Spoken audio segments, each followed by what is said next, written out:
Brüder und Schwestern im Herrn Jesus Christus und Freunde, heute an diesem Tag des Herrn, ja an dem 11. Mai 2025, machen wir weiter, wie wir es am vergangenen Tag des Herrn gesagt haben, mit derselben Thema, ja, mit dem Gleichnis von den 10 Jungfrauen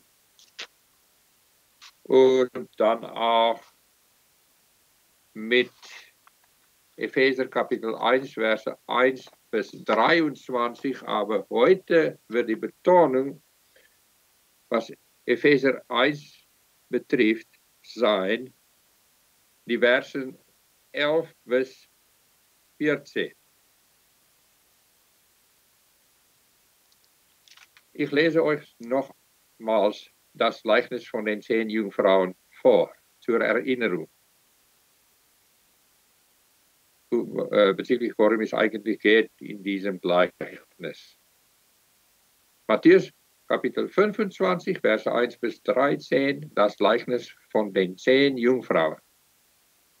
Dann wird das Reich der Himmel sein, 10 Jungfrauen gleichen, die ihre Lampen nahmen und dem Bräutigam entgegengingen. 5 von ihnen aber waren klug und 5 töricht. Die Törichten nahmen zwar ihre Lampen, aber sie nahmen kein Öl mit sich. Die Klugen nahmen Öl in ihren Gefäßen mitsamt ihren Lampen. Als nun der Bräutigam auf sich warten ließ, wurden sie alle schläfrig und schliefen ein. Um Mitternacht aber entstand ein Geschrei. Siehe, der Bräutigam kommt, geht aus ihm entgegen. Da erwachten alle jene Jungfrauen und machten ihre Lampen bereit. Die Törichten aber sprachen zu den Klugen, gebt uns von eurem Öl, denn unsere Lampen erlösen. Aber die Klugen antworteten und sprachen, nein, es würde nicht reichen für uns und für euch. Geht doch vielmehr hin zu den Händlern und kauft für sich euch selbst. Während sie aber hingingen, um zu kaufen, kam der Bräutigam und die mit ihm hinein zur Hochzeit. Und die Tür wurde verschlossen. Vers 11. Danach kommen auch die übrigen Jungfrauen und sagen, Herr, Herr, tue uns auf. Er aber antwortete und sprach, wahrlich, ich sage euch, ich kenne euch nicht. Dann, letzten Endes Vers 13, darum wacht, denn ihr wisst weder den Tag noch die Stunde, in welcher der Sohn des Menschen kommen wird. Bevor ich weitermache, gebe ich euch die nötige Einzelheiten bezüglich Predigtserie etc. Heute ist der Gottesdienst von den 11. Mai 2025, Uhrzeit 10 Uhr als Anfangszeit, Predigtserie, die Enthüllung der Herrlichkeiten der 4 Paradiese Gottes. Titel in dieser Reihenfolge heute ist Predigt Nummer 54. Die Betitelung davon ist der Vorläufer Teil 39. Die Bibelstellen werden hauptsächlich, wenn nicht ausschließlich sein, wahrscheinlich nicht ausschließlich, aber absolut hauptsächlich Matthäus 25, Verse 1 bis 13, in der Art von Betitelung Anspornungen bezüglich der Köstlichkeiten und Herrlichkeiten, womit Christus die echte Jungfrauen schenken, um sie richtig vorzubereiten, um ihm bei seiner Wiederkunft rechtzeitig begleiten zu können oder treffen zu können in dem Himmel. Dann geht es, wie schon gesagt, über Epheser Kapitel 1, Verse 1 bis 13. 1 bis 23 als Ergänzung, wie letztes Mal. Wir machen weiter mit der Ergänzung von dem Gleichnis von den 10 Jungfrauen. Aber dieses Mal, wie schon gesagt, lese ich euch nur Verse 11 bis 14 vor. Ich fange an. Epheser Kapitel 1, Verse 11 bis 14. In ihm, ja in Christus, in welchem wir auch ein Erbteil erlangt haben, die wir vorherbestimmt sind nach dem Vorsatz dessen, der alles wirkt nach dem Ratschluss seines Willens. Vers 12, damit wir zum Lob seiner Herrlichkeit dienten, die wir zuvor auf den Christus gehofft haben. Vers 13. In ihm, in Christus seid auch ihr, nachdem ihr das Wort der Wahrheit, das Evangelium eurer Errettung gehört habt, in ihm seid auch ihr, als ihr gläubig wurdet, versiegelt worden mit dem Heiligen Geist der Verheißung. Vers 14, der das Unterpfand unseres Erbes ist bis zur Erlösung des Eigentums, zum Lob seiner Herrlichkeit. Aber die Betonung ist hauptsächlich auf Vers 13. In ihm seid ihr, nachdem ihr das Wort der Wahrheit, das Evangelium eurer Errettung gehört habt, in ihm seid auch ihr, als ihr gläubig wurdet, versiegelt worden, versiegelt worden, versiegelt worden mit dem Heiligen Geist der Verheißung. Ja, mit dem Heiligen Geist der Verheißung. Versiegelt, Versiegelungen oder Versiegelung durch den Heiligen Geist ist unser Hauptthema heute.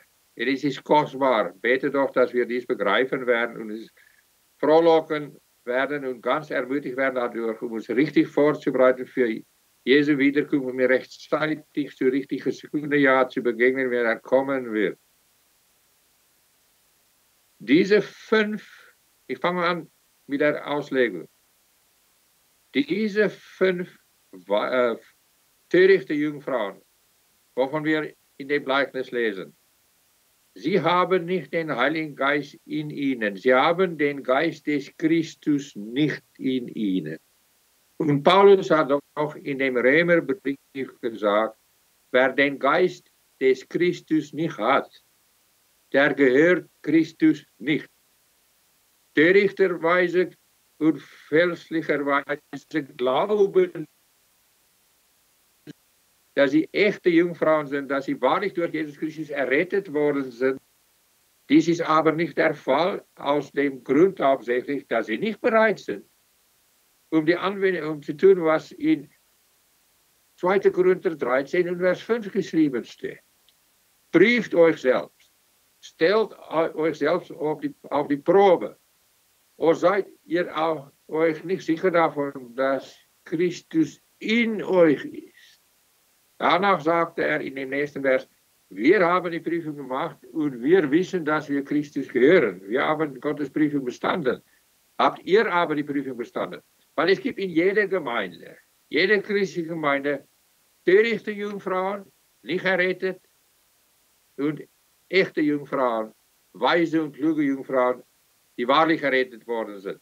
Aber jeder muss sich selbst prüfen. Habe ich die Merkmale von einem wahren, erlösten Kind Gottes und Jungfrau des himmlischen Bräutigams? Weil sie alle haben diese Merkmale, weil dies alles ist ihnen geschenkt worden aus dem Himmel, aus dem höchsten Himmel, wo Christus jetzt ist. Laut Hebräer Kapitel 6, Vers 19 und 20. Auf dem Thron ist er verherrlicht, nachdem er sein Hauswerk auf Erde vervollständigt hat, ist er dorthin aufgefahren, um uns Leute Verlorene zu retten, um die wahre, echte Jungfrauen anzuspornen, zu ermutigen, zu motivieren, eifrig zu machen, um auf ihn fokussiert zu bleiben. Nachdem sie möglicherweise ihre Gedanken abgelenkt geworden sind von ihm wegen allerlei Probleme und Sünde. weil wir haben doch noch ein sündhaftes Fleisch. Andererseits wird er von dort, um den falschen Jungfrauen, um die absolute Heiden, dazu anzuspornen, durch das Wirken von seinem Heiligen Geist nach Pfingsttag, nach dem Tag auf seine Auferstehung, aber insbesondere nach Pfingsten, um zu prüfen, ob sie wahrlich errettet worden sind, um sie aufzurütteln durch die Predigten und durch die Anspornungen von den Kindern Gottes. Wir haben uns selbst geprüft, der Herr hat uns gezeigt, Halleluja, wir sind wahrlich durch ihn erlöst worden, neu erschaffen worden. Deswegen gehören wir zu dem himmlischen Bräutigam, deswegen werden wir die Merkmale immer mehr zeigen von den wahren Jungfrauen.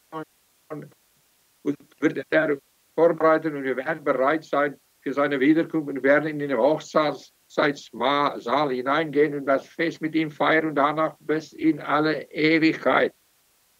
In der jetzigen Zeit ist dies notwendig. Aber leider die meisten von den falschen Jungfrauen bleiben passiv und sind nicht bereit, um sich selbst zu prüfen. Aber ganz anders, als was diese arme, verlorene, sogenannte Jungfrauen verloren. Sie warten vergeblich auf Jesus Christus, auf sein zweites Kommen, weil sie sind nicht gerettet. Sie hören nicht wahrlich seine Stimme. Im Gegensatz zu ihnen sind wir versiegelt worden mit dem Heiligen Geist. Dies bedeutet, wie es hier zeigen wir in der Tat, dass wir Christus als himmlischer Bräutigam und dem himmlischen Vater wahrlich gehören und wir sollen wissen, dadurch gefallen wir ihnen. Dadurch, dass wir so für die Verlorenen eintreten, wie auch durch die anderen übernatürlichen Merkmale des himmlischen Bräutigams, die er uns aus dem höchsten Himmel geschenkt hat, von hinter dem himmlischen Vorrang, laut Hebräer Kapitel 6, Verse 19 und 20, dies als unser Vorläufer, weil er weiß und wir wissen, wir werden ihm nachfolgen, er wird uns schützen und bewahren, bis wir in dem Himmel ankommen werden, auch in dieser Weltzeit, weil er uns versiegelt hat bis zum Tag der Erlösung. Wird der Satan uns nicht verloren gehen lassen. Der Herr ist stärker, der Herr ist alle Vollmacht, weil er ist in den Himmel reingegangen, nachdem er sein Werk am Kreuz Golgotha vervollständigt hat. Und was für ein herrliches Werk hat er dort vervollständigt. Es ist vollbracht. Hat der Vater dies bestätigt und leben wir jetzt hinter den himmlischen Vorrang in der Gegenwart von dem himmlischen Vater, aber auch von dem himmlischen Bräutigam als Teil von den 10 Jungfrauen und alle wahren Christen sind Teil von dieser Braut des Herrn Jesus Christus.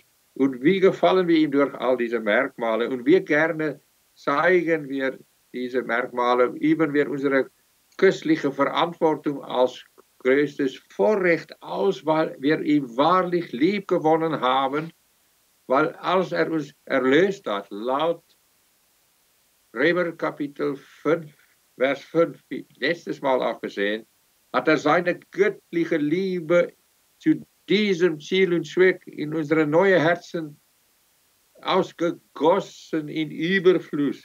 Und in der Tat, du weißt es, geliebte Brüder in Christus und geliebte Schwester im Herrn Jesus Christus, du liebst ihn mit einer ganz neuen Liebe, du bist ganz begeistert über ihn. Dein Herz ist voll von seiner Liebe und von all seinen Köstlichkeiten und Herrlichkeiten. Und deswegen kannst du nicht anders, willst du nicht anders, als über ihn zu reden, ihm immer die Ehre zu geben.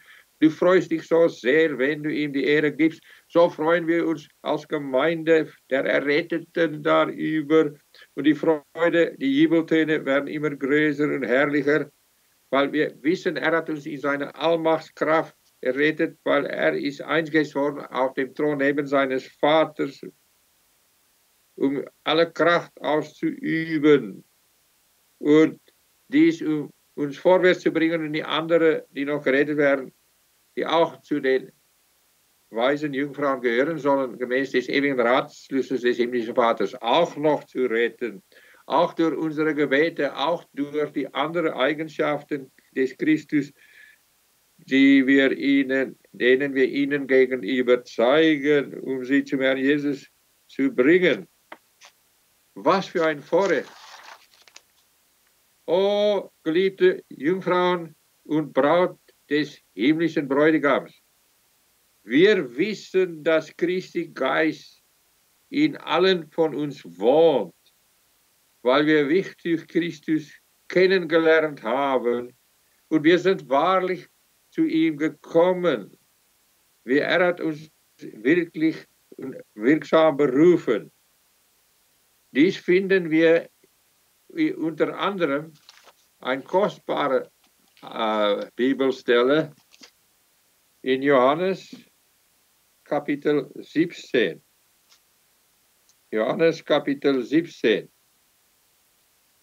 Johannes Kapitel 7. Höre doch. Johannes Kapitel 7, Verse 37 bis 39. Nochmals aus Schlachter. Johannes Kapitel 7, Verse 37 bis 39. Ich lese euch dies vor. Überschrift hier in Schlachter ist Ströme lebendigen Wassers. Vers 37. Aber am letzten, dem großen Tag des Festes, stand Jesus auf, rief und sprach, wenn jemand dürstet, der komme zu mir und trinke. Vers 38. Wer an mich glaubt, wie die Schrift gesagt hat, aus seinem Leib werden Ströme lebendigen Wassers fließen. Aber Vers 39 ist entscheidend.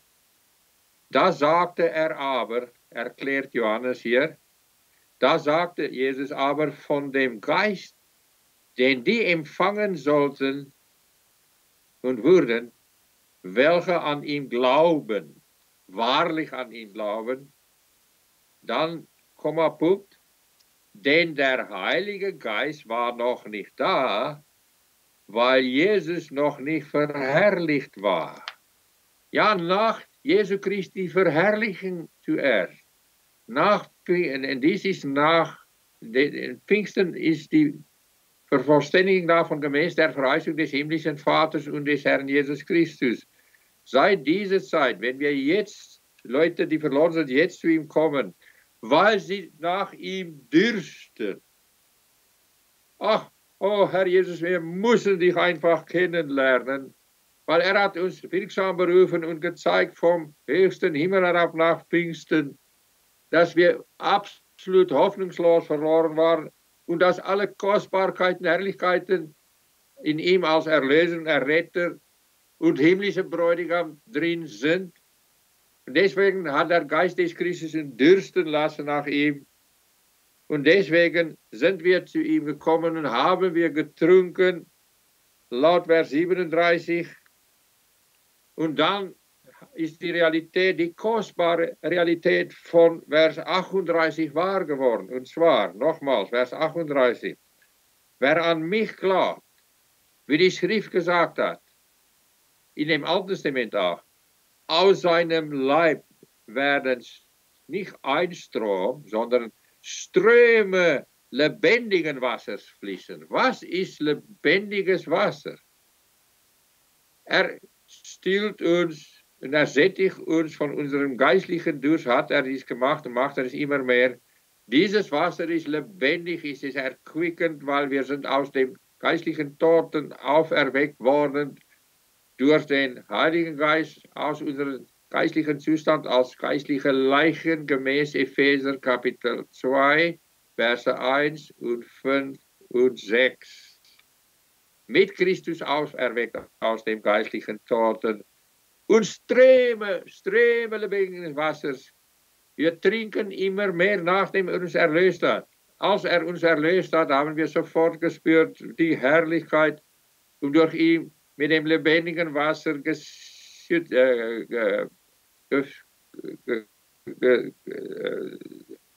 zu werden.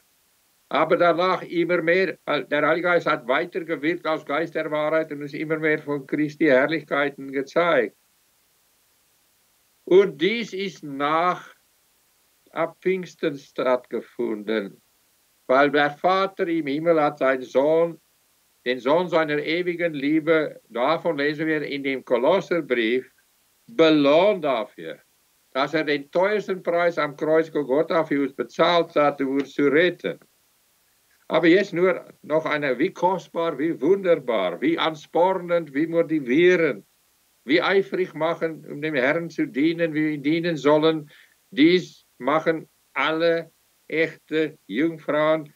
Die törichten Jungfrauen machen es nicht, weil sie lieben ihn nicht wahrlich, wir lieben ihn wahrhaftig. Und wir wissen, wie kostbar er ist einigermaßen. Und wir bekommen dies immer mehr mit, weil der Heilige Geist belehrt uns immer mehr diesbezüglich. Halleluja. Aber, hier Vers 13a. In ihm, in Christus seid auch ihr, nachdem ihr das Wort der Wahrheit, das Evangelium eurer Errettung gehört habt. In ihm seid ihr auch, als ihr gläubig wurdet. Ja, wir sind echt gläubig geworden, weil der Heilige Geist hat uns wirksam berufen. Wir haben nicht nur Klänge gehört, Dezibels, wir haben die Stimme vom Herrn Jesus vom Himmel herab gehört. Und es war so kostbar, dass wir sofort ihn finden wollten mit einer großen überwältigendes Verlangen, mit einem überwältigenden Verlangen. Leider ist es wahr und das ist ausnahmslos wahr, die törichten Jungfrauen, die nicht wahrlich gerettet worden sind, haben bloße Klänge gehört, aber keine lebendigen Worte des Christus. Sie haben die Wahrheit klinisch und kalt begreifen mit ihrem Verstand, aber dies ist nicht in ihrem Herzen reingegangen. Und sie wissen es nicht und sie denken einfach verkehrterweise, dass er sie gerettet hat. Lass uns für sie beten. Aber danach, wie dankbar bist du dafür, dass er dich auch wirksam berufen hat, dass du wahrhaftig zu seiner Zeit, zur Zeit des himmlischen Vaters, gemäß seines ewigen Ratschlusses, seine Stimme gehört hat und lebendig gemacht worden sind, laut Johannes Kapitel 5. Wer seine Stimme wahrlich gehört hat, hat Leben bekommen, Leben in Überfluss, Halleluja. Aber dann wieder weiter, weil dies unser Hauptthema ist, Vers 13b und c. In ihm seid ihr, nachdem ihr das Wort der Wahrheit, das Evangelium eurer Errettung gehört habt, in ihm seid ihr, auch ihr, als ihr gläubig wurdet, versiegelt worden mit dem Heiligen Geist. Ja, wir wissen, dass wir für die Zeit und für die Ewigkeit geschützt sind. Relevant unter anderem diesbezüglich ist Jesu Christi Aussage. Und was für eine kostbare Aussage ist es? In dem Johannes Evangelium. Niemand wird euch aus meiner Hand reißen können. Niemand wird es auch, mein Vater, der euch mir geschenkt hat, ist größer als alle und niemand wird euch aus meiner Hand reißen können. Dies gehört zu dieser Versiegelung. Der Vater im Himmel hält uns fest. Der Herr Jesus, der den Preis für uns bezahlt hat, hält uns fest. Und der Satan kann uns nicht besiegen. Und wir haben wahrlich getrunken von dem neuen Wein von Pfingsten und wir werden immer mehr gesättigt gemäß dem Hohenlied Kapitel 1 und Vers 1. Oh, deine Liebe ist köstlicher als der beste irdische Wein. Küsse mich doch, oh Herr Jesus, mit den Küssen deines Mundes. Die anderen haben ihn noch nicht geküsst. Wir lesen doch in einem Psalm, küsst euch doch dem Sohn, sonst werdet ihr schnell auf dem Weg vergehen. Dazu kann man noch sagen, sie werden bald verstockt sein und gültig, wenn sie nicht auf ihn hören werden. Aber wir machen weiter mit diesen kostbaren Aspekten der Wahrheit über die Versiegelung in Christus. Der Heilige Geist wohnt in alle, die wahrlich zu Christus gekommen sind. Keine Ausnahme. Dies haben wir festgestellt aus Johannes Kapitel 7, Verse 37 bis 39.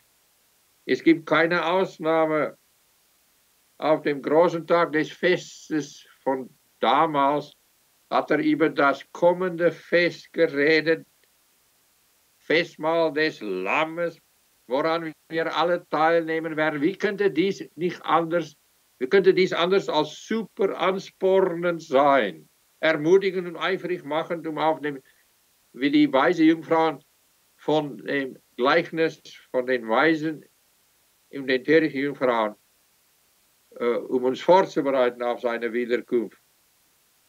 Und wie werden wir dann nicht unsere Verantwortung diesbezüglich ausüben und seine Bibelstellen im Alten, aber insbesondere im Neuen Testament zu lesen, insbesondere was der Herr Jesus selber gesagt hat, insbesondere auch über was Paulus und die anderen Apostel fehlerlos aufgeschrieben hat, durch den Geist des Christus dazu befähigt, um immer mehr nachsinnen zu können, in der Tat darüber nachsinnen zu beten. Herr, befähigt uns dazu, wir wollen alles für dich preisgeben, weil wir haben alles eingebüßt, wie Paulus es gesagt hat in dem Philipperbrief, um Christus als Gewinn zu bekommen. Wir sind ähnlich zu Paulus, obwohl wir keine Apostel sind. Diesbezüglich, wir haben schon alles eingebüßt, um ihm als unseren größten Schatz zu gewinnen. Und wir machen es immer mehr, je mehr wir aus der Bibel lesen als Gottes Handbuch für das Leben. Für die weise Jungfrauen werden wir immer begeistert, betrachten wir es immer mehr als unser größtes Vorrecht, um für ihn alles einzubüßen, alle anderen weltlichen Dinge hinter uns zu lassen, als wertlos im Vergleich dazu, um ihm aufrichtig zu dienen, um immer mehr zu gefallen und zu sättigen, dadurch auch seinen Vater zu sättigen, zu gefallen. Liebe Geschwister in Christus, lasst uns diesbezüglich unsere Verantwortung ausüben, immer mehr. Lass uns immer mehr immer häufiger früher aufstehen, um ihm zu begegnen, hinter dem himmlischen Vorhang, wie der Herr Jesus es getan hat, gemäß Jesaja Kapitel 50. Wir haben es letztes Mal behandelt, an dem letzten Tag des Herrn. Aber weiter noch, das Herz ist das Wachs, worauf der Heilige Geist sein Siegel machen. Das Siegel Gottes, das Siegel des himmlischen Vaters gemäß seines ewigen Ratschlusses. Und dies verursacht, dass das geistliche Bild des Christus, die Impressum von Christus, das geistliche Bild von Christus, das himmlische Bild von Christus Jesus, das herrliche Bild vom Herrn Jesus Christus, das köstliche Bild des Herrn Jesus Christus, immer mehr auf unseren Herzen gepresst werden. Und deswegen zeigen wir immer mehr durch den Heiligen Geist dazu befähigt, immer mehr alle die Kennzeichen und die Merkmale des Herrn Jesus Christus zu zeigen.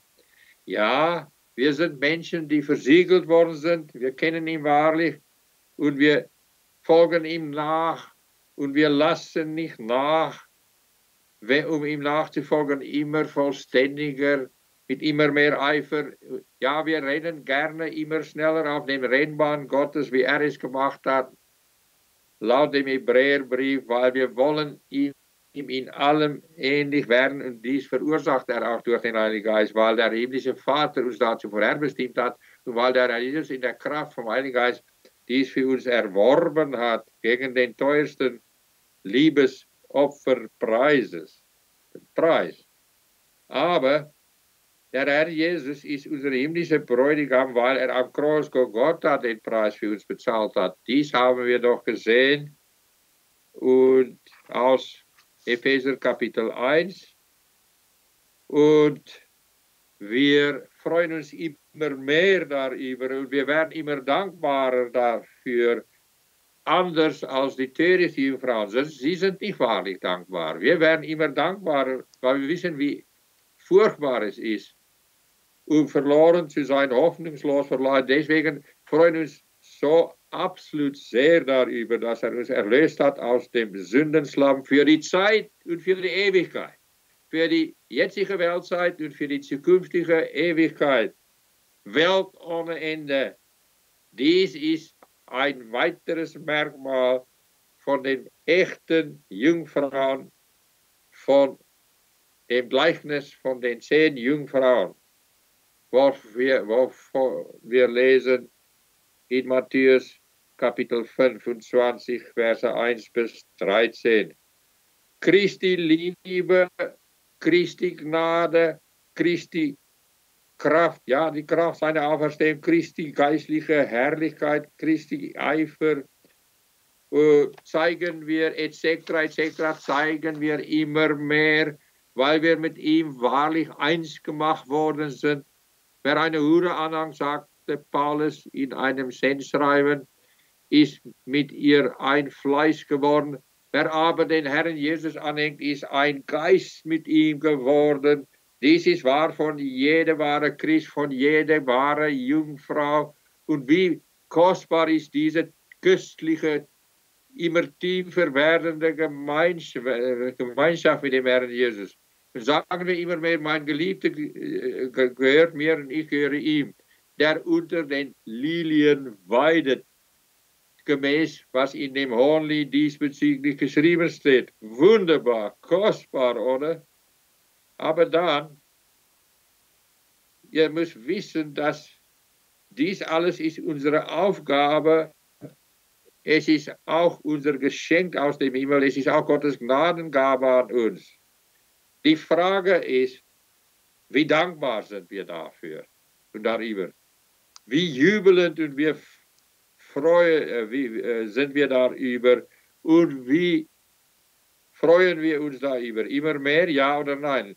Wie eifrig sind wir in der Zwischenzeit geworden? Sind wir noch eifriger geworden, als wenn er uns errettet hat? Dann waren wir noch in der Flitterwoche Liebe mit dem Herrn Jesus Christus als unser himmlischer Bräutigam. Aber jetzt müssen wir es sollte doch immer mehr zunehmen. Immer mehr zunehmen. Und dann, so allein können wir ihm gefallen, weil wir können nicht zum Stillstand kommen und denken, es wird uns geistig gut gehen. Das Gegenteil ist der Fall, weil Gott ist einfach und Christus ist einfach zu dynamisch. Sie bewegen sich fort. Wir müssen sich mit ihnen vorwärts bewegen zur himmlischen Stadt, zur Stadt des himmlischen Bräutigams zum Hochzeitsmahl. Aber ich möchte euch jetzt noch eine andere Stelle vorlesen. Und zwar 2. Korinther Kapitel 3, Verse 17 bis 20. 2. Korinther Kapitel 3, Verse 17 bis 20. Höre doch, was hier geschrieben steht. Dies habt ihr nicht für das erste Mal gehört, aber wir müssen aufs Neue erfrischt werden, unsere Gedanken, und dies besser begreifen als vorher, durch das mächtige Wirken vom Heiligen Geist, weil die Zeit so kurz bemessen ist, um Christus gefallen zu können, um durch ihn angespornt zu werden, um auf Gottes Rennbahn zu rennen, so schnell wie möglich, um den himmlischen Kampfpreis gewinnen zu können.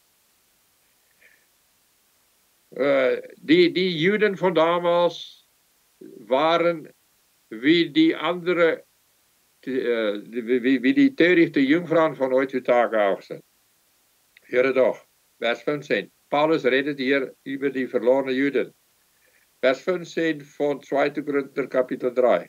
Doch bis zum heutigen Tag liegt die Decke auf ihrem Herzen, so oft Mose gelesen wird. Mit anderen jedes Mal, wenn Mose Gesetz gelesen wird aus dem Alten Testament. Vers 16. Kostbar, Vers 16. Sobald er sich aber zum Herrn bekehrt, wird die Decke weggenommen. Es kommt eigentlich darauf auf, der Herr öffnet die geistlichen Augen, dann kommen sie zum Herrn mit Begeisterung, mit wahrem Glauben, mit wahrer Begeisterung, mit wahrem Durst und werden sie dann gerettet und die Decke, die ihr für ihre geistlichen Augen verschlossen gehalten hat, ist dann weggenommen worden, eins und für allemal, dann sind sie auch weise Jungfrauen wie wir. Aber Vers 17 ist auch sehr kostbar. 2. Korinther 3, Vers 17, der Herr aber ist der Geist. Dies bedeutet, der Heilige Geist ist in Kontrolle, er führt und lenkt diesen Prozess. Der Herr aber ist der Geist. Und wo der Geist des Herrn ist, da ist Freiheit. Welche Freiheit herrscht, wo der Heilige Geist wirkt in uns und durch uns? Wir haben doch den Geist Gottes empfangen zu diesem Ziel und Zweck. Die Freiheit, um ihm zu dienen, um ihn freiwillig zu lieben, um uns immer mehr alles für ihn einzubischen, die von weniger Bedeutung sind. Alle Dinge, die von weniger Bedeutung sind, um ihm immer vollständiger zu dienen, uns immer mehr an ihm zu freuen, immer mehr den Satan zu besiegen in seiner Allmachtskraft. Ja, die Kraft, wodurch er aus dem Toten auferweckt worden ist, ist wirksam in uns. Die Fülle davon. Halleluja. Und deswegen können wir es tun. Er befähigt uns dazu, weil er uns so gerne bei ihm in den Himmel haben wollen. Aber dann, Vers 18 von 2. Korinther 3. Wir alle aber, alle die wahre, echte Jungfrauen von dem Gleichnis, indem wir mit unverhülltem Angesicht die Herrlichkeit des Herrn anschauen, wie in einem Spiegel, werden verwandelt in dasselbe Bild, von Herrlichkeit zu Herrlichkeit, nämlich vom Geist des Herrn. Er hat angefangen, Paulus, mit dem Heiligen Geist, er schließt ab mit dem Heiligen Geist. Vers 17 war gewesen, der Herr aber ist der Geist. Und dann schließt er ab am Ende von Vers 18, nämlich vom Geist des Herrn. Was verursacht, was bewirkt der Heilige Geist als Geist des himmlischen Vaters und des Herrn Jesus Christus als Geist des himmlischen Bräutigams in Christi Braut? Er lässt uns in einem Spiegel schauen.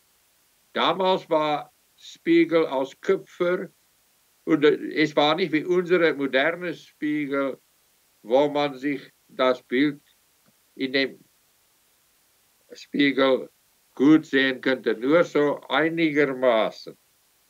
Paulus sagt hier eigentlich in übertragensten gemeint, wir sehen Christi Bild in dieser Zeit noch nicht so ganz gut, weil in einer anderen Stelle in dem Korintherbrief sagt er, wir erkennen nur stückweise und wir weissagen nur stückweise. Wenn wir ihm aber von Angesicht zu Angesicht sehen und begegnen werden in dem Himmel, ja, bei seiner Wiederkunft, werden wir vollständig ihm erkennen, wie er uns schon vollständig kennt. Und dieses Erkenntnis ist übernatürlich, kommt aus dem Himmel, laut Hebräer 6, Vers 19, in dem Kontext von Vers 20, von dem ganzen Kontext von den Versen 1 bis 18. Wir schauen ihm immer mehr an, aber das Bild Jesu Christi wird immer heller und klarer bis zu dem vollen Tag. Und wenn er schlagartig und überraschend zurückkommen wird, weil dies lesen wir doch in dem Gleichnis von den weisen Jungfrauen, Vers 13 davon. Darum wacht, denn ihr wisst nicht weder den Tag noch die Stunde, in welcher der Sohn des Menschen kommen wird. Wacht, wacht, wacht, lasst uns wachsam bleiben. Lasst uns auf den geistlichen Schlaf aufwachen. Der Tag ist weit fortgeschritten, hat Apostel Paulus gesagt. Der Tag ist fast da. Der Tag seiner Wiederkunft ist fast da. Gürtet euch mit den Waffenrüstungen des Geistes und freut euch auf den kommenden Herrn Jesus Christus, des Herrn Jesus Christus. Dies können wir tun im Licht dieser kostbaren historische Aussagen und zukünftige Aussagen in Epheser Kapitel 1 unter anderem. Halleluja, was für eine Stelle ist dies? Habt ihr gewusst, dass in dieser Stelle Epheser 1 haben wir der längste Satz von allen langen Sätzen in Pauli Sendschreiben. Weil er war so super begeistert, er konnte kaum zu einem Punkt kommen, kaum zu einem Kommapunkt. Er war so emotionell, so begeistert, er konnte kaum seinen Satz vervollständigen, hat es leider, aber nicht leider, vervollständigt letzten Endes geführt vom Heiligen Geist. Und wie emotionell war er im positiven Sinn über den himmlischen Bräutigam, im Licht der Tatsache, ich werde bald meinem himmlischen Bräutigam begegnen und er wird sich freuen, ich werde mich freuen, ich werde sein Angesicht sehen, er wird mein Angesicht sehen und ich werde dort sein mit allen Heiligen, die ich für den Herrn gewonnen habe bis jetzt. Dies deutet darauf, hat Paulus gewusst. Ich habe nicht vergeblich gearbeitet. Ich habe für die anderen, die ich für den Herrn gewonnen habe, gebetet. Ich war wieder ins Geburtswehen für sie. Und der Herr hat dieses Gebet auch erhört. Er hat sie ernstlicher gemacht. Geburtswehen habe ich nochmals für euch, bis Christus in euch Gestalt gewinnt. Ja, bis Christus in euch Gestalt gewinnt. Und diese Gebete sind wirksam. Jeder Christ, der so betet, betet mit immer mehr Erfolg. Und wir müssen so eintreten. Die Pastoren sollen so für die Herde eintreten, worüber der Herr sie eingestellt hat. Und die Christen sollen für den Pastor so beten, für die Pastoren, für die Ältesten und für einander. Und dann wird er aus dem Himmel uns erhören, weil die Scheidewand hat er doch weggenommen, der himmlische Vater, weil er den Preis für uns so vollständig bezahlt hat, dass er letzten Endes ausrufen konnte und es auch getan hat. Es ist vollbracht, eins und für allemal. Jetzt gibt es keine Grenzen mehr von Zeit oder Raum. Ich kann euch alles schenken, lasst euch durch mich überraschen. Meine Liebe zu euch bleibt dieselbe, aber eure Liebe zu mir nimmt zu, immer mehr zu. Halleluja. Und während wir uns dann über den Herrn freuen und frohlocken, dies ist unser Schutz gegen den Angriffen des Satans und seine bösen Geistes. Laut dem Alten Testament kann er uns nicht gewinnen. Dies schützt uns. Dies ist Teil von der Versiegelung, die wir schon eins und für allemal bekommen haben durch den Geist, der uns alle versiegelt hat, alle die Erretteten. Halleluja. Und dann auch noch, ja, Vers 18 noch einmal von 2. Korinther Kapitel 3. Wir werden alle verwandelt in dasselbe Bild. Immer mehr sehen wir wie Christus aus. Seine Merkmale, seine Charakteristiken. Von Herrlichkeit zu immer mehr Herrlichkeit vom Geist des Herrn. Er bewirkt dies. Weil letzten Endes müssen wir ohne Rünzeln und Flecken oder irgendetwas Ähnliches sein, laut Epheser Kapitel 5, weil die Braut muss aussehen wie der Bräutigam. Christus ist unvollständig ohne uns, sagt er, weil er sich bereit gemacht, dies freiwillig gesagt hat. Obwohl ich der allmächtige Christus Gott und Mensch ist, mache ich dies gemäß des ewigen Ratschlusses meines himmlischen Vaters, weil wir euch so unendlich lieben, sage ich, weil ich höre die Stimme meines Vaters so gut, die ganze Zeit lang unaufhörlich, ohne euch bin ich unvollständig. Ihr seid meine Fühler. Durch euch bewirke ich all diese Dinge. Wie kostbar, wie wunderbar, wie herrlich. Alles nach Pfingsten. Aber lass uns jetzt sagen, wir sind so dankbar dafür, dass wir zu den echten Jungfrauen gehören und dies sind wir zusammen mit allen echten Jungfrauen von allen Jahrhunderten. Und wir werden mit den alttestamentlichen Gläubigen, mit allen Christen von allen Jahrhunderten vom Neuen Testament zusammen verherrlicht werden, finden wir in den letzten 2 Versen von Hebräer Kapitel 11. Es kann doch nicht sein, dass eine halbe Braut zu Christus gehen würden, entrückt werden würden in dem Himmel. Wir werden alle da sein und wir werden über Christus freuen, über unseren himmlischen Vater. Wer den himmlischen Vater sehen, der kein Leib hat, durch dass wir Jesus Christus, das sein geistliches Bild uns zeigen wird in Perfektion. Jetzt unvollständig, dann vollständig, herrlich und unendlich, unbegreiflich kostbar. Aber wir werden uns auch freuen in den Gesprächen miteinander. Und er sagt, er kommt für eine Braut, die schön ist, die aussieht wie er, sagt Paulus auch. Es geht alles über diese kostbare Liebe und all diese anderen kostbare Kennzeichen. Halleluja. Diese Siegel, womit er uns versiegelt hat, ist nicht wie irdische Siegel. Könige haben Siegel und sie drücken in dem Wachs mit ihrem Ring, aber mehrmals vergeht diese Siegel in dem Wachs nach einer längeren Zeit. Aber im Gegensatz dazu wird der Siegel, der dem himmlischen Vater auf uns gedrückt hat, durch durch Jesus Christus und seine Heilsleistungen, niemals vergehen. Die Impressum bleibt. Wir zeigen immer mehr sein Bild und seine Herrlichkeiten, seine Charakteristiken und wie freut er über sein eigenes Werk in uns, der himmlische Vater, der Herr Jesus Christus. Lass dies zunehmen bei uns. Lass uns dafür immer mehr eintreten. Lass uns immer dankbarer dafür sein. Immer uns ernstlicher darüber werden. Uns immer mehr ihm zur Verfügung stellen und er wird dies nehmen und unsere Gaben benutzen, um ihm zu dienen, gemäß unsere eigenen Diensten und jeder hat seinen eigenen Dienst in Christi Leib. Noch eine weitere Tatsache, ich beeile mich. Der Heilige Geist ist der Siegel und Garantor, laut Epheser Kapitel 1 und Vers 13, von der Tatsache, dass wir zu einer kosmischen Gruppe gehören.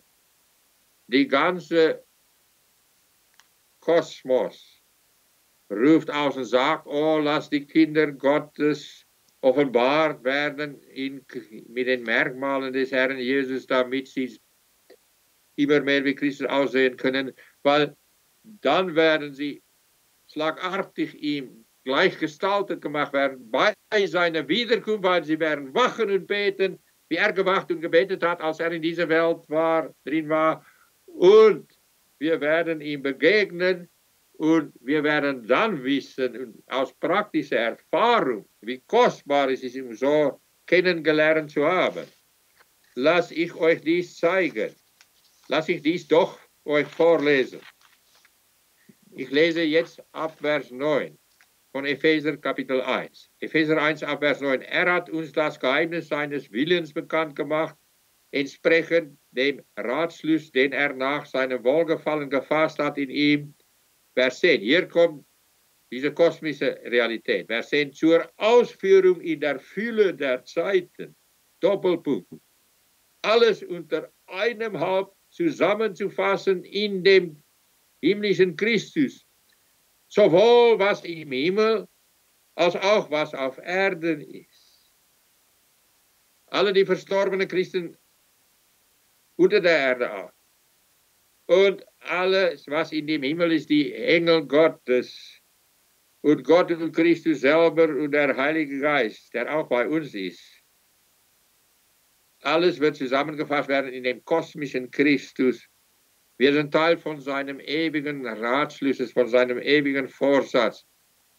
Die ganze Kosmos wird über ihm jubilieren. Auch die Leute, die verloren gegangen sein werden, bevor sie in die Hölle geworfen werden. Aber wie werden wir uns freuen? Aber plötzlich kommt Paulus und er macht dies persönlich. Ganze Kosmos, aber dann plötzlich ganz persönlich nicht über die Engel Gottes, die heiligen Engel Gottes, sondern über uns als seine geliebten Menschen, weil er hat sich über uns gekümmert, nicht über die Engel so viel. Er wollte uns für sich selbst bekommen. Deswegen ist er Mensch geworden, obwohl anders als uns, als wir. Vollkommene, perfekte, sündenlosen Mensch. Vers 12.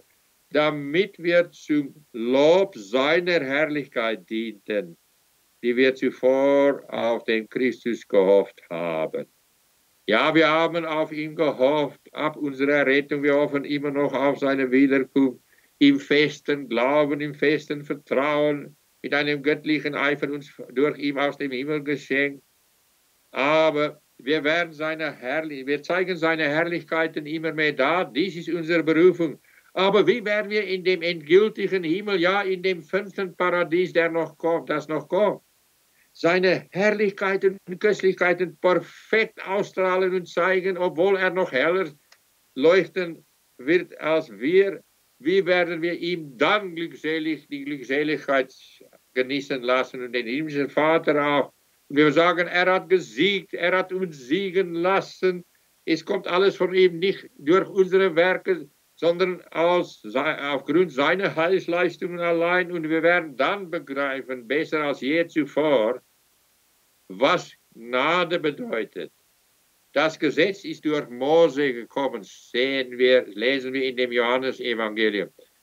Die Gnade und die Wahrheit ist durch Jesus Christus gekommen.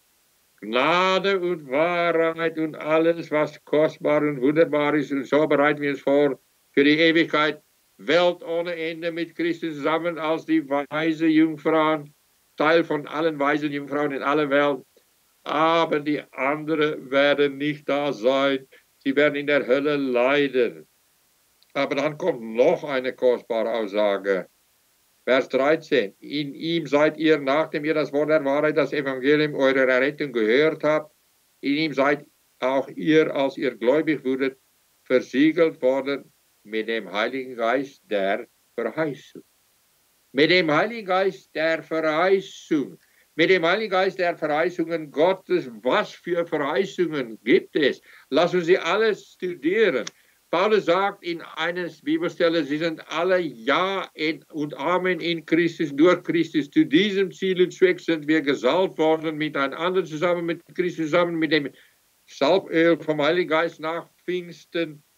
Und so begreifen wir deswegen die Verheißungen immer besser, werden wir immer begeisterter und eifriger bestrebt, um ihm zu dienen und schnell zu rennen, nicht zu verpassen, von was er für uns vorhat. Liebe Geschwister, ich werde wenig weiter sagen. Ich möchte heute Morgen kürzer predigen als letzte Woche. Aber ich werde nicht mehr lange reden. Der Heilige Geist, ja, als Geist der Verheißung, bringt viele Konsequenzen mit für unsere geistliche Zukunft im Herrn Jesus Christus. Das Wort, wodurch er uns versiegelt hat, ist ja hauptsächlich das Wort der Erfüllung von den alttestamentlichen Verheißungen nach Pfingsten. Lassen Sie studieren und wir werden immer begeistert werden. Lassen Sie darüber nachdenken, darüber beten. Wir werden immer begeistert werden, immer eifriger werden für den himmlischen Bräutigam, wie die weise Jungfrauen, damit wir nicht zu spät dort ankommen werden.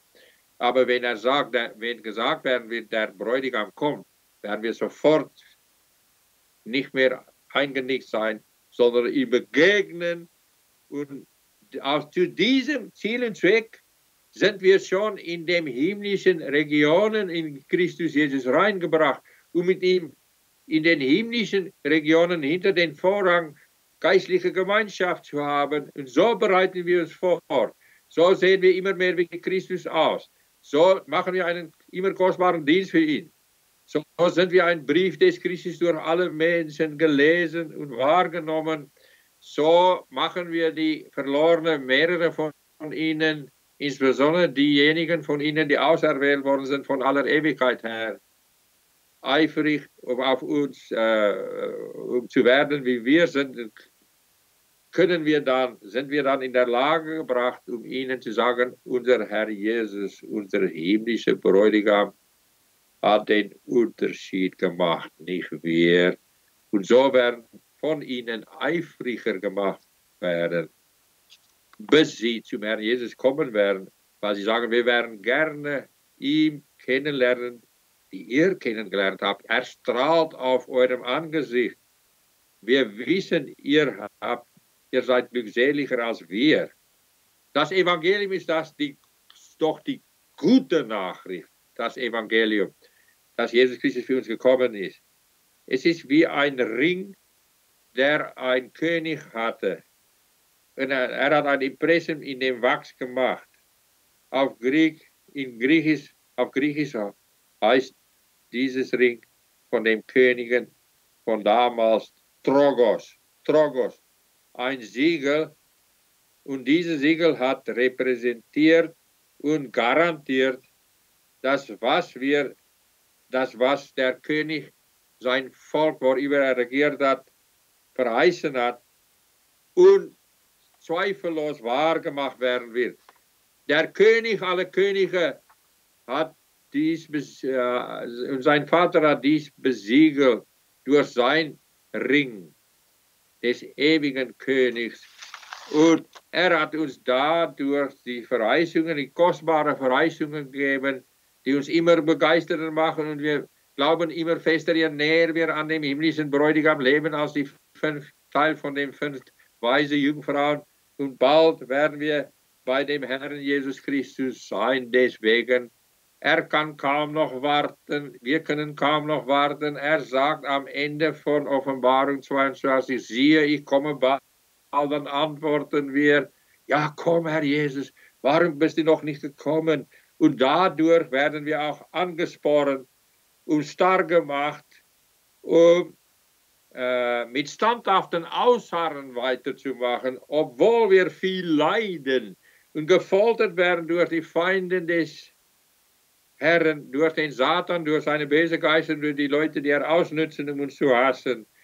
Wir werden dazu befähigt durch den himmlischen Christus, um mit standhaften Ausharren weiterzumachen auf den Rennbahn Gottes, ohne Zögerungen und immer mehr, damit wir rechtzeitig bei ihm ankommen werden. Wie kostbar ist dies alles? Gott, der Heilige Geist, hat uns versiegelt und wir sind abgesondert worden für Gott den Vater und für Jesus Christus als Kinder, die wahren Kinder Gottes und als für unsere himmlische kommende Bräutigam. Wie kostbar ist dies? Liebe Geschwister, ich schließe jetzt ab. Ich komme zur Anwendung. Lass uns doch alles, worüber ich heute gepredigt habe, heute Morgen, immer besser studieren und immer mehr deswegen vorwärts kommen. Wo ein Wille ist ein Weg. Wir müssen einfach die Schanden für nichts achten, wie er es gemacht hat. Ohne Scham sollen wir ihm Zeugnis ablegen und sagen, ich schließe meine Tür, ich gehe in meinem Zimmer, mit der Tür ist geschlossen, damit meine Ehefrau, meine Kinder oder niemand mich dort stören werden kann. Ich bin beschäftigt mit der Liebesgemeinschaft mit dem Herrn Jesus Christus. Wie werden wir, wenn wir so handeln werden, mit so viel Entschlossenheit, anders als ganz vorbereitet sein, um ihm auf eine Sekunde zu begegnen? Mit anderen Worten, Verse 11 und 12 von dem Gleichnis von den 10 Jungfrauen. Danach kommen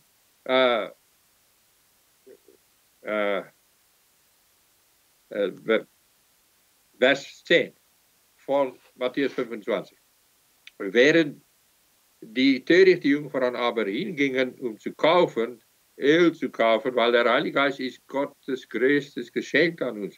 Ohne die Fülle vom Heiligen Geist würde nicht stattfinden. Wären wir hoffnungslos geblieben in unseren Sünden. Während die törichten Jungfrauen aber hingingen, um zu kaufen, aber dies hat nicht geklappt, kann nicht klappen. Man muss sich da lange davor vorbereiten. Kam der Bräutigam und die bereit waren, gingen mit ihm hinein zur Hochzeit. Ja, die bereit waren, gingen mit ihm hinein zur Hochzeit. Und die Tür wurde verschlossen. Wir nur und seine Menschen eingeschlossen, um nicht weder durch den Feind gestört zu werden oder durch niemanden, um nur die Liebesgemeinschaft mit Christus in dem Himmel Himmel zu genießen. Die andere aber ewig ausgeschlossen, die törichte Jungfrauen, die nicht bereit waren, sich selbst zu prüfen und sich zu beeilen, um zu Christus zu kommen. Oh, Verlorene, ich warne euch in Liebe, mit einer leidenschaftlichen Liebe. Du zögerst zu lange. Du musst noch gereinigt werden durch Jesu Christi kostbares Opferblut. Opferblut, du darfst nicht länger warten. Gottes Wort lehrt uns überall. Heute ist der Tag, jetzt ist die Zeit. Wann wirst du anfangen, mich anzuflehen, um dich wirksam zu berufen, oder möchtest du wahrlich in die Hölle gehen? Dies ist unvorstellbar töricht doch. Wäre doch unvorstellbar töricht. Aber wie weise hat er uns gemacht? Dies haben wir nicht selber gemacht. Dies kam von ihm, weil er initiiert alles, weil sein Vater ihm der eigentlich alles initiiert hat und immer weiter initiiert und damit weitermacht bis zum Ende in dem Himmel, behält er die Initiative und er befähigt uns dazu, um zu merken, wie 100%ig wir versiegelt bleiben werden. Keine Chance, nicht die geringste Chance, dass wir wieder verloren gehen werden. Weil Christus hält uns fest, sein Vater, der größer als alles ist, hält uns fest. Und wir werden dort ankommen. Jedes Mal werden wir sagen, noch ein Ebenezer. Bis hierher hat er uns geholfen. Und dann ist es, als ob wir nicht mehr aushalten können. In dem Kampf wird es zu schwierig und zu folternd. Aber er hält uns fest und jedes Mal einen Schritt weiter, bis wir bei ihm sein werden. Dies wird kostbarer als alles sein. Lass uns diese Geschichte studieren von dem Siegel, von der Versiegelung. Wisst ihr was, liebe Freunde und geliebte Geschwister in Christus? Ich habe kaum noch einen Anfang gemacht mit der köstlichen Wahrheiten dieser Versiegelung. Ich werde noch nächstes Mal, wenn ich wieder darüber predigen werde, so, wenn Gott mir dazu befähigen, würden wir noch leben werden, noch weitere kostbare Bibelstellen zeigen und werden immer mehr uns darüber freuen, diese geistliche Welle Christus selber und diese kostbare Versiegelungen. Lass uns es machen, wir werden niemals uns darüber bereuen, das Gegenteil wird stattfinden. Soli Deo Gloria. Amen.